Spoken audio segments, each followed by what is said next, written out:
Popcorn के business basically 3 तरह के होते हैं। तो पहला वो कि आप इस एक पॉपकॉर्न मशीन को बाहर कहीं ले जाना चाहते हैं, वहाँ ले जाकर वो ताज़ा पॉपकॉर्न बनाएंगे और उसी वक्त सेल करेंगे। दूसरा ये कि आप इस मशीन को अपनी एक दुकान पे रखना चाहते हैं, उसी वक्त पॉपकॉर्न बनाएंगे और उसको सेल करेंगे। तीसरा ये रहता कि आप इसको मशीन को किसी एक जगह पे रख के, जैसे घर पे रखा या दुकान पे रखा, वहाँ पे पॉपकॉर्न बनाया, पॉपकॉर्न को पैक किया और उसको आगे सेल किया।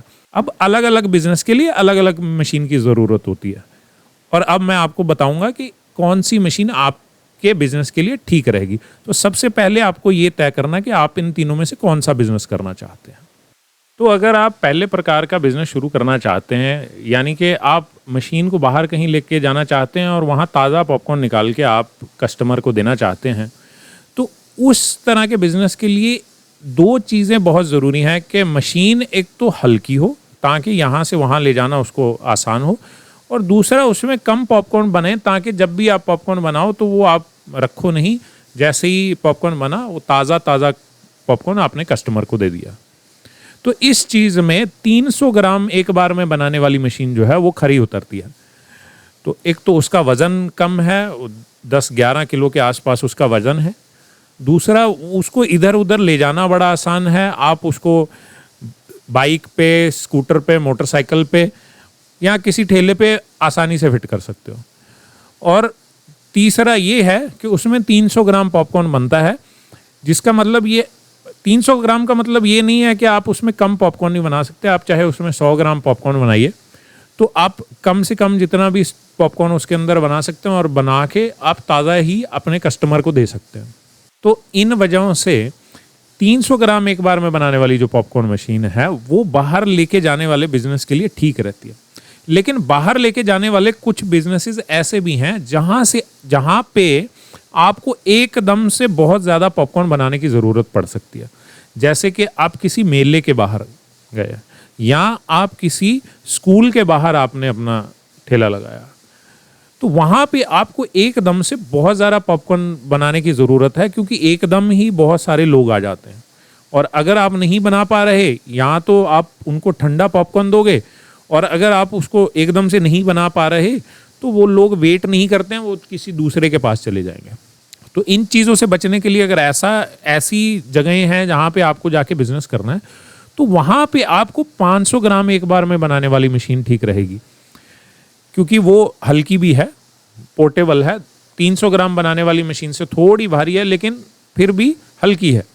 उसको मोटरसाइकिल, साइकिल पे आप फिट कर सकते हो आराम से, और उसमें 500 ग्राम आप मक्का बना सकते हो एक बार में, जो कि काफ़ी है अगर एकदम से भी बहुत ज़्यादा लोग आ जाते हैं तो अगर आप दूसरी तरह का बिजनेस करने के बारे में सोच रहे हो, यानी कि मशीन को किसी दुकान पर, मॉल, थिएटर में, किसी ग्रोसरी स्टोर पे लगाने के बारे में सोच रहे हो, तो यहाँ पर आपका जो मशीन की कैपेसिटी है, ये 2 चीज़ें ज़्यादातर तय करती हैं। पहली तो कि आपके पूरे दिन में आपके कितने लोग आके आपकी दुकान में आ रहे हैं, और दूसरा ये लोग क्या किसी स्पेसिफिक टाइम पे आपकी दुकान में आ रहे हैं। तो जैसे कि आपने किसी शादी ब्याह के प्रोग्राम में आपने मशीन को लगाना है, तो वहाँ पे एकदम से बहुत सारे लोग आ जाएंगे, तो ये इसका मतलब है कि आपको एक ज़्यादा बड़ी कैपेसिटी वाली मशीन की ज़रूरत होगी। लेकिन वहीं अगर आपने कहीं किसी छोटी दुकान में लगाना है जहाँ ज़्यादा वॉक इन नहीं है, तो आपको एक छोटी कैपेसिटी की मशीन की ज़रूरत होगी। आम तौर पे आधा किलो एक बार में बनाने वाली मशीन को बड़ी कैपेसिटी माना जाता है। उससे भी ज़्यादा बड़ी कैपेसिटी 1 किलो एक बार में 1 किलो बनाने वाली मशीन की हो जाती है, जो आमतौर पे मॉल्स में या थिएटर्स में लगती है। एक छोटी दुकान के लिए आपको 200 ग्राम या 300 ग्राम के एक बार में बनाने वाली मशीन काफ़ी रहेगी। तो अब आ जाते हैं तीसरे टाइप के बिजनेस पे, जहाँ पे आप मशीन एक जगह पे रख के पॉपकॉर्न बनाना चाहते हो, उसको पैक करके लोगों तक पहुँचाना चाहते हो। अब इस तरह के बिजनेस में जो सबसे ज़्यादा ज़रूरी चीज़ है वो ये है कि आपका पॉपकॉर्न कम से कम टाइम में बने और कम से कम एफर्ट के साथ बने। तो ऐसे बिजनेस के लिए अगर इन 3 मशीनों में से हमें चुनना हो, तो एक बार में 1.5 किलो बनाने वाली मशीन सबसे सही रहेगी।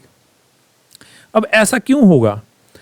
ये इसलिए कि मान लीजिए आपको 3 किलो पॉपकॉर्न बनाना है और अगर हम 300 ग्राम एक बार में बनाने वाली मशीन पे 3 किलो पॉपकॉर्न बनाते तो हमें 10 बार में 3 किलो पॉपकॉर्न बनाना पड़ेगा, जिसमें कि हमें 40 से 45 मिनट का समय लग जाएगा। जबकि अगर हमें 1.5 किलो वाली मशीन में 3 किलो पॉपकॉर्न बनाना है तो हमें 10 मिनट से भी कम समय में 3 किलो पॉपकॉर्न मिल जाएगा और सिर्फ 2 ही बार बनाना होगा। तो यानी कि आउटपुट बहुत ज़्यादा और मेहनत बिल्कुल कम। और इसी वजह से इस मशीन को यूज़ करने में आपको एक और फ़ायदा होता है, वो ये कि अगर आप खुद ही ये बिज़नेस चलाना चाहते हो, जैसे घर से ये बिज़नेस चलाना चाहते हो, आप खुद ही बनाओगे, खुद ही पैक करोगे, खुद ही सेल करोगे, तो अगर 2 घंटे में आपका पॉपकॉर्न तैयार हो जाता है, आधे घंटे में आप उसको पैक कर लेते हो, तो बाकी दिन के 6-7 घंटे आपके पास हैं जो आप इस पॉपकॉर्न को मार्केट और सेल करने में यूज़ कर सकते हो। अगर आपके पास एक छोटी मशीन है जिसके साथ आपको आपका प्रोडक्शन कैपेसिटी इतनी कम है कि आपको पॉपकॉर्न बनाने में ही सारा दिन गुजर जाता है, तो आपको उसको बेचने का, मार्केट करने का टाइम कहाँ मिलेगा? तो इसलिए इस तरह के बिजनेस के लिए आपको ज़्यादा कैपेसिटी वाली मशीन्स की ज़रूरत होती है। छोटी कैपेसिटी वाली मशीन्स आप शुरू में ले सकते हैं बिजनेस के, लेकिन एक बार जब आप रेगुलर बेसिस पे बनाना शुरू कर देते हैं तो उसके बाद ये छोटी मशीनें बहुत ज़्यादा टाइम कंज्यूमिंग हो जाती हैं और आपको आपके बिजनेस को ग्रो करने से रोकती हैं। तो आपको बड़े साइज़ की मशीन्स की ज़रूरत होती है। और अगर आप अभी भी ये सोच रहे हैं कि गैस वाली मशीन ठीक रहेगी या बिजली वाली, तो ये वीडियो देख सकते हैं।